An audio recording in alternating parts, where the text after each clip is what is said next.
Hello class 11th ISC. I have already uploaded your first two poems. Now I am coming with a third poem, Sonnet 116. I hope you all have seen those videos and you must have filled the questions which I had given there.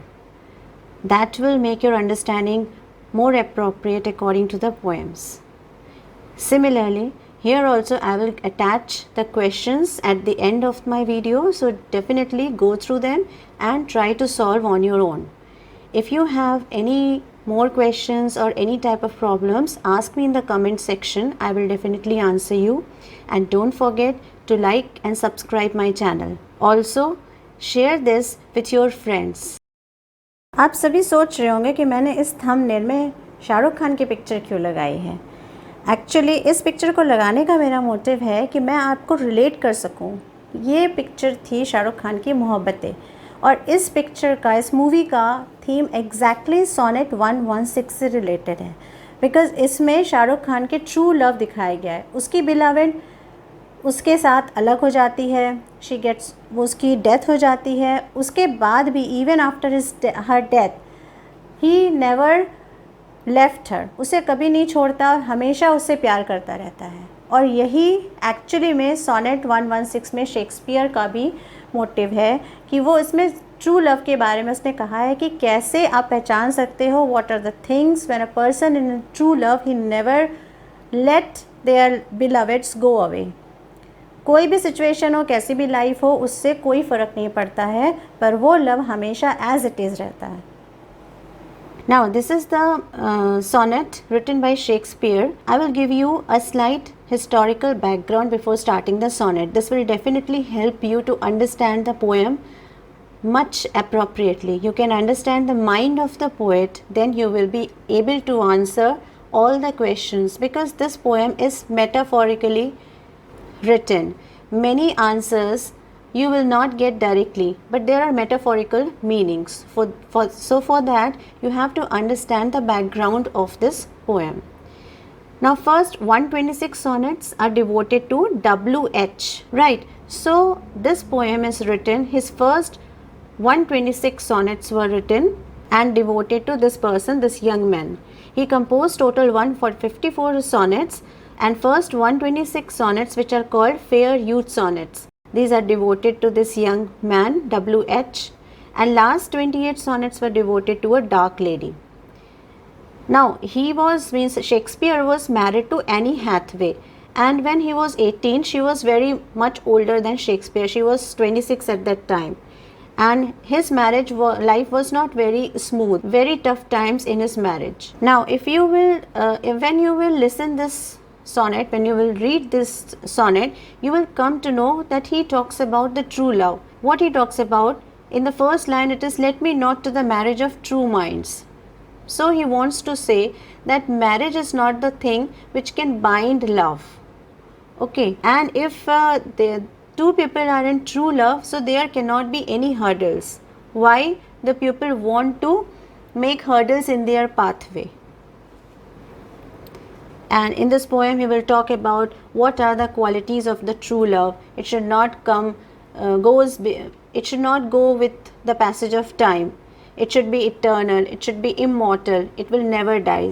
So these points I will also discuss in the lines. Now this was just the historical background of the poem. It will help you to understand the real meaning of, in-depth meaning of the poem, and not very good. So he has gone through. Let's begin with the sonnet 116. This sonnet was first published in 1609. Now let me tell you something about the sonnet. What is a sonnet? Sonnet is a poem of 14 lines. There are two types of sonnets. One was Petrarchan sonnet, which was written by Italian poet Petrarch. Earlier the sonnet was written, very famous sonnets were written by Petrarch, which were made of 14 lines, and this 14 lines he had divided it into two sections. One is octave, that consists of 8 lines, and the other is sestet, which consists of 6 lines. But this is another style which was invented by Shakespeare, and therefore it is named after Shakespeare. This is called Shakespearean sonnets. This is also have 14 lines, but you will see that here it is divided into 3 quatrains. 3 quatrains means each stanza of 4 lines. This consists of 3 stanzas of 4 lines. That means 4 into 3 if you will go, that is 12. So there are 12 lines which are divided into 3 sections of 4 lines each. And the last 2 lines are called couplet, which is a stanza of 2 lines. Here is a different rhyming scheme also in Shakespearean sonnet, that is A, B, A, B. Second is C, D, C, D. Third is E, F, E, F. And the last 2 couplet goes with G, G. That means the first line rhymes with the third line and second line rhymes with the fourth line. So this is all about the Shakespearean sonnet, which you should know. Now let's begin with the sonnet. Here in between I will also give you the meanings of the difficult words and the figure of speech in each line. Now see the first line, let me not to the marriage of true minds. Here you are seeing there is a different method of writing by using negation is written here, like let me not to the marriage. So this is also a style of writing. Here in this line he talks about love between 2 minds, or you can say it is a love between 2 souls. It is not a physical love. It does not mean by physical union. Okay, but it is about something which is eternal, a platonic love, which is a divine love. Admit impediments. Impediments means obstacle. Now what he wants to say, that he talks about the love between 2 souls. If that is a true love, so he cannot admit that there can be any obstacle between this type of love.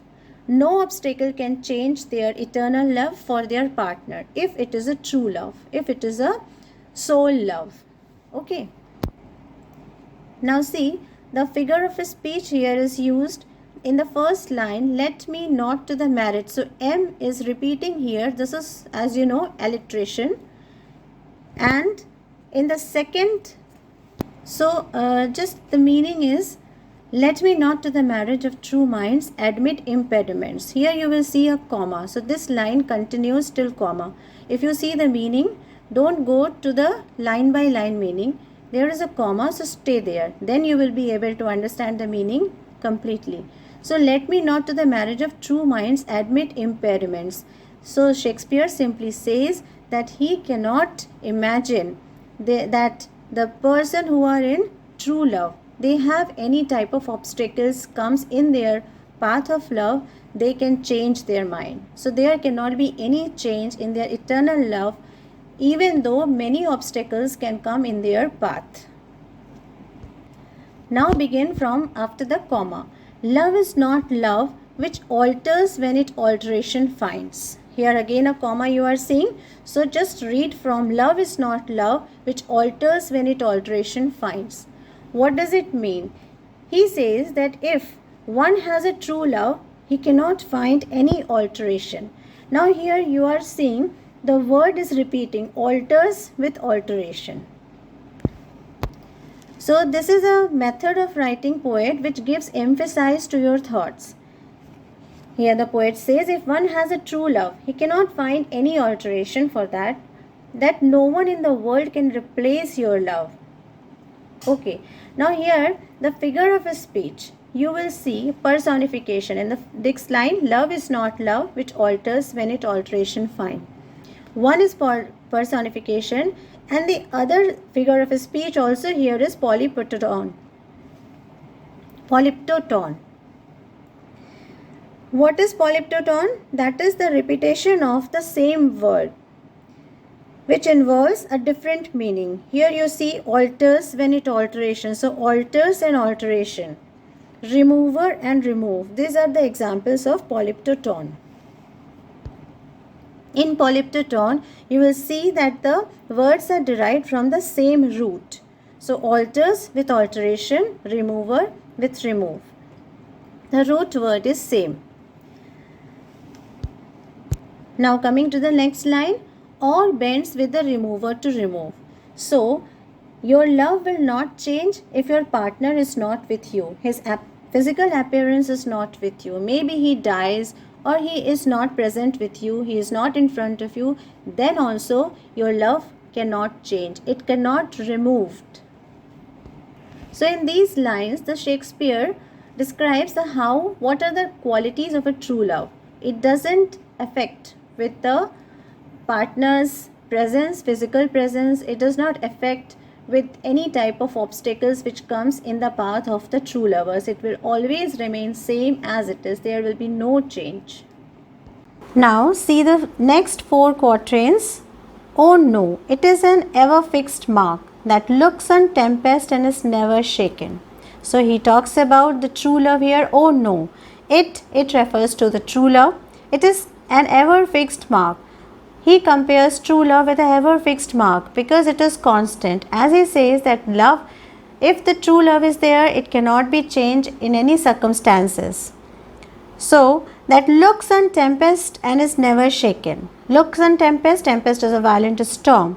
So the true love, the person who is in true love, he cannot be feared by anything, even if the storm like tempest come on his way. So what he tries to say in these lines, that the love is just a constant and it cannot be changed by any circumstances. It is not feared by any difficult situations because the life never goes same. There are many changes throughout the life. Sometimes it is very bad, sometimes it may be in very heightened, very good state also. But the true love never changes, it remains always constant. It is the star to every wandering bark. Here star is the North Pole star. It is the star to every wandering bark. Wandering bark means it refers to the small boat which is made up of wood. So just like the pole star is always there in the north direction, which gives the direction to navigate the ships. Similarly, star, this love is just like the star. Here the metaphorical meaning is there that life is like a boat and there is pole star, there is love which is just like a pole star. It will easily navigate the life throughout. Whose worth is unknown although his height to be taken. Whose worth is unknown because nobody knows how worthy it is. Something which is priceless, which cannot be compared by anyone, anything, although his height be taken. Height be taken means which is in a very divine state. So that love is just like a divine, it is a very high thing. मतलब कि प्यार कैसा है, ये एक ऐसा fixed constant है जो कभी नहीं बदल सकता है, किसी भी हालात में नहीं बदल सकता है, चाहे कितने भी स्टॉर्म्स, कितने भी तूफ़ान किसी की लाइफ में आ जाए. और ये कैसा है, ये एक पोल स्टार की तरह है जो कि एक छोटे से शिप को या बोट को, जो कि जीवन से जिसको कंपेयर किया गया है, बोट रूपी जीवन को हमेशा गाइडिंग स्टार की तरह आगे ले जाता है. हुज वर्थ इज़ अननोन, जो प्राइसलेस है, जिसकी कोई कीमत नहीं हो सकती है, वो अनमोल है और जो जिसको बहुत ही ऊंचाई का दर्जा दिया गया है, मतलब वो इस दुनिया से परे है, बहुत ही डिवाइन चीज़ है. क्या है? True love. Now come to the third quadrant. Love is not time's fool. Here the poet described love is not time's fool, means love cannot be fooled by time. When a person is young, rosy lips and cheeks. When a person is young, what does rosy cheeks and lips means? That a youth. When a person is young will have rosy lips and cheeks, but as the time passes, he or she became older, these physical beauties fades away with time. But true love ignores all changes caused by ages and health. So he says that time is something which can control everything, but it cannot control love. It is not affected by passage of time and aging. It ignores physical changes that will take place with passage of time. Love will not diminish as time fades away. Okay, so now within his bending sickle compass come. Again, what he used here metaphorically, he says within his bending sickle compass come. Bending sickle is a device which you may have seen the farmers used it for cutting the crops. So again he metaphorically used this device to show the time. That time is cutting the beauty. Time is a sickle and it actively cuts down the beauty and youthfulness, but it cannot cut down love from the heart of lovers. जैसे समय को धीरे धीरे वो sickle की तरह समय क्या कर रहा है, धीरे धीरे उसको, उसकी ब्यूटी को, इंसान के फिजिकल अपीयरेंस को धीरे धीरे कम कर रहा है. जिस तरह से समय धीरे धीरे बीतता है, वो सिकल, समय का सिकल चल रहा है और वो समय के साथ धीरे धीरे वो फेड हो रही हैं चीज़ें. बट ये सारी चीज़ें एक ट्रू लवर के लिए कोई मायने नहीं रखती है. His physical appearance nothing, but it always remains constant. And in the next two lines again he says, love alters not with its brief hours and weeks. Means true love is not limited to some hours or week. ऐसा नहीं है कि कुछ हफ्तों में या कुछ weeks में आपका प्यार ख़त्म हो गया, देखा फर्स्ट टाइम देखा और इन्फैचुएशन हुआ and it ends. So that is not a true love. So true love, love alters not with its brief hours and weeks. Brief means short period of time, but bears it out even to the edge of doom. But it will remain always with you. Even edge of doom is the ending day. Means even after the end of this earth, of this planet, or even after that also. Doomsday is taken as in Christianity that will be a doom when everything will vanish, everything will finish. So if the true love is with you, you are having a true love that will remain forever with you even after the end day of the earth, and even after that also, even after the death also. And you see what figure of speech is used here. Within his bending sickle's compass come. This is an example of personification. Love alters not with its brief hours and weeks, but bears it out even to the edge of doom. This is also an example of personification. Now come to the last couplet of this poem.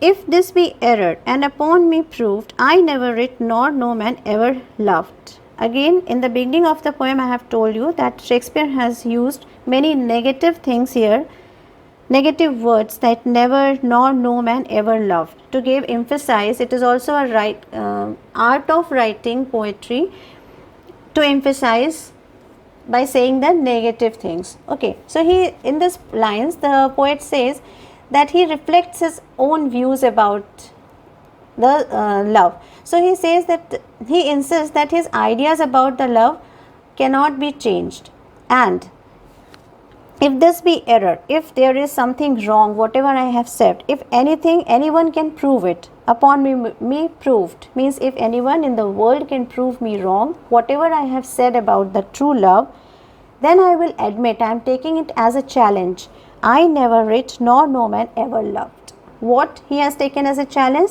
that if anyone can prove me wrong, then I will say that I have not written anything. As you know, Shakespeare was a very great writer also. He has written dramas and many poetries. So he says that I will admit, I am ready to admit that I have not written anything in my life, and nor no man ever loved. And if anyone can prove me wrong, that means nobody has loved ever in this world. So he has taken it as a challenge. जैसे कहते हैं ना कि मेरा नाम बदल देना अगर मुझे गलत प्रूफ कर दिया तो. So similarly here the Shakespeare is also taking it as a challenge, that whatever he has said about the true love, whatever he has observed about the true love, if anyone prove it wrong, then he will change, he will admit that he has not written anything or nobody has loved. Now let's discuss the figure of speech. The first is rhyming scheme, as I have told you earlier also, that it is a 14-line poem. AB, AB, CD, CD, EF, EF and BB. Means the first line rhymes with the third line and second line rhymes with the fourth line. And the last two lines are called couplet. This is a Shakespearean writing style of sonnets. Now next is the figure of speech. I will discuss about alliteration. You will see in these lines, let me not to the marriage of true mind. So I have underlined the words M which are repeating here. This is an example of alliteration. Second, which alters when it alteration finds. Next is I never writ nor no man ever loved. So N is being repeated here.